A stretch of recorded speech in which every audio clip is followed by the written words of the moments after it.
Shalom Bapak Ibu, saudara-saudari yang kasih Tuhan kita Yesus Kristus. Renungan firman Tuhan pada pagi hari ini terambil dalam Yohanes pasal 1 ayat 19 sampai ayat yang ke-28 dengan tema kerendahan hati. Kerendahan hati sesungguhnya adalah sifat bijak dalam diri seseorang yang membuat ia dapat memposisikan dirinya sama dengan orang lain. Tidak merasa lebih pintar, tidak merasa lebih baik, tidak merasa lebih hebat, dan dapat menghargai orang lain dengan tulus.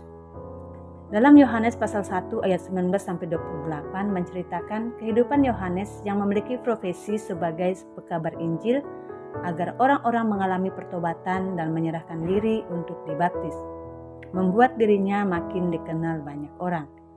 Sehingga orang-orang Yahudi mengutus para imam dan orang Lewi untuk menyelidiki tentang siapa Yohanes Pembaptis. Dengan kerendahan hati, Yohanes memberikan jawaban yang sesuai dengan keberadaan dirinya.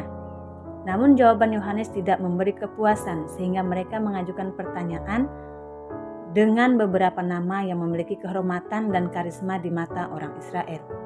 Dalam ayat 25, mereka bertanya kepadanya, katanya, "Mengapakah engkau membaptis jikalau engkau bukan Mesias, bukan Elia dan bukan Nabi yang akan datang?" Ayat 26, Yohanes menjawab mereka, katanya, "Aku membaptis dengan air, tetapi di tengah-tengah kamu berdiri dia yang tidak kamu kenal." Ayat 27, yaitu dia yang datang kemudian daripadaku. Membuka tali kasutnya pun aku tidak layak. Melalui jawaban yang diberikan oleh Yohanes Pembaptis menunjukkan bahwa ia adalah seorang yang rendah hati. Dari renungan firman Tuhan hari ini kita akan belajar dua hal tentang sikap rendah hati yang dimiliki oleh Yohanes. Pertama, berani berkata jujur dalam ayat yang ke-20. Kejujuran adalah sebuah keharusan. Tentu tidak mudah, tapi menuntun kita pada kebenaran dan keselamatan. Memulai kejujuran dari dalam hati akan membentuk perilaku yang jujur di hadapan manusia dan Tuhan. Ketika para imam dan orang-orang Lewi datang kepada Yohanes Pembaptis untuk mempertanyakan keberadaannya dengan mengatakan, "Siapakah engkau?" Ia mengaku dan tidak berdusta, katanya, "Aku bukan Mesias." Inilah bukti bahwa Yohanes menjawab dengan jujur kesaksian tentang dirinya. Kedua, menghargai orang lain dengan tulus dalam ayat yang ke-23. Perkataan yang tulus tentu saja akan terlihat melalui sikap dan tindakan yang kita lakukan. Apa bentuk ketulusan yang dilakukan oleh Yohanes ketika beberapa imam dan orang-orang Lewi terus mendesak Yohanes dengan pertanyaan untuk meminta kesaksian tentang dirinya? Yohanes tetap menghargai mereka dengan memberikan jawaban yang tulus. Ayat 22-23 menyatakan, "Maka kata mereka kepadanya, 'Siapakah engkau? Sebab kami harus memberi jawab kepada mereka yang mengutus kami.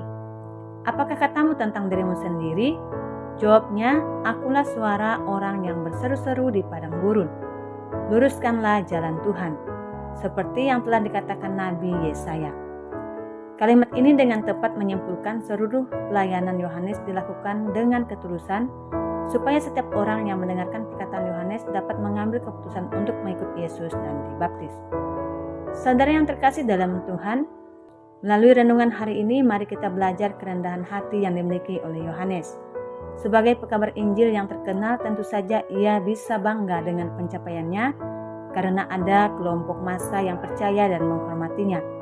Akan tetapi ia tidak melakukannya. Semua bentuk pelayanannya ia lakukan dengan jujur dan tulus di hadapan Tuhan dengan menempatkan Yesus sebagai inti pemberitaannya, sehingga ia menjadi sarana yang dipakai Allah untuk membawa bangsanya bertobat dan menerima juru selamat. Demikian renungan firman Tuhan saat ini. Selamat beraktivitas, Tuhan Yesus memberkati.